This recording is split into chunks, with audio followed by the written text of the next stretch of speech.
What they do, what it is, this is Orion, aka Brass Balls. Another deep dive tape stash for you and yours. Before I get into it, please make sure to subscribe to the YouTube channel Orion Hip Hop. That is the channel where you can peep all things that are hip hop related that I'm truly passionate about, including my own music. With that said, I want to give a shout out to everybody that's done subscribe to my channel. I'm at 2,000 subscribers. That's really dope because I've been hard at this, and that's truly organic followership right there. Nothing paid for, just true grind in effect. So as always, like, share, repost, all of that. Truly appreciate this. If you on the IG and have not followed me yet on YouTube, go check me out on YouTube. You can peep other episodes and a lot of stuff that I may not have on my Instagram anymore. So go peep me on YouTube, Orion Hip Hop. Now, we are entering episode 70 of the Deep Dive Tape Stash, and I almost feel like this episode should have been the last one. This should have been episode 69, given the subject matter and given the MC. And this is MC LYTE, y'all. MC LYTE is a dope MC, did her thing for a long time, vet in the game, legend no doubt, battle tested and everything. But this track right here, One in Love, is off of her third album, Act Like You Know. It came out in 1991. The track itself was produced by a duo, Wolf and Epic, DJ Epic and Richard Wolf.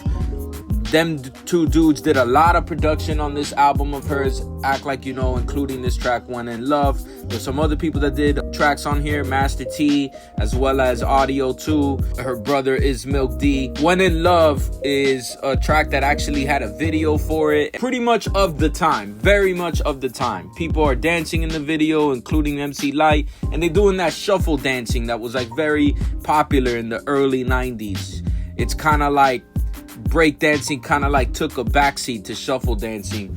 You know, we called it down here in the South, in the bottom, we called it housing. At least that's how we referred to it in Hialeah anyways. But yeah, that shuffle dancing that Vanilla Ice and MC Hammer were most known for, and the Fly Girls in Living Color. That's what I'm talking about right there. The video itself also has like some singing on the hook, and it's got the classic cliche female singing while she's like on a looks like some kind of therapist chair or something, and you know, with a light in front of her. It's like very, very early 90s montage right there. Wolf and Epic really didn't do a lot of hip hop, and looking at their discography, it was more like R&B, Belle Biv DeVoe, you know, cats like that.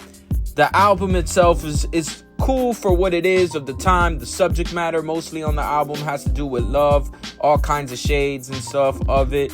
This single, wish it would have had something more. Maybe something from the album, one of the other tracks. The album title track, Act Like You Know, is pretty dope. Or even this track, Poor Georgie. I think Poor Georgie is one of the standout tracks on that MC LYTE album, and it would have been dope if they would have put that with the instrumental on this single. But it is what it is. This album is most notably known for something that was controversial much later. Was not controversial at the time, but now with the whole Me Too movement and all these like female teachers that have been coming out like having sex with these youngins and shit, like I feel like that shit was not happening in my era, but these female teachers that be grooming these kids, I think their theme song would be the MC LYTE track, Too Young for What. This is a song where she's talking about getting young boys as young as 17 and how she likes it. I would imagine it's kind of cringeworthy for MC LYTE. Did not age well, that track right there. So that's it. This single really don't got much other than the remix of One in Love. If you listen to Act Like You Know, the album, there is an album version that's different. The beat is different than what you're hearing on the remix of this. There's not much else to go on this, man. You know, MC LYTE got other joints that I really like a lot more than this one, and the album that she released right after this one, I'm a little bit more of a fan of because it was the 90s era. You know, I'm talking about this album she released called Ain't No Other, released in 93, and then Bad As I Wanna Be in 96 was actually a pretty dope album as well. I had that one single with Escape.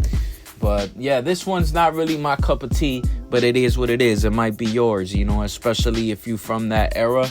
this might be something you dig into. That about wraps it up. Appreciate everybody that's following me on IG, and once again, all my subscribers on the YouTube. Truly appreciate it. Go check out my dogs, Money Mowgli and DJ XS. They just released an album called The Eagle and the Wolf Die Again. Yo, that is a phenomenal album, and I'm on one of the tracks called Razor Ramon, so go peep that.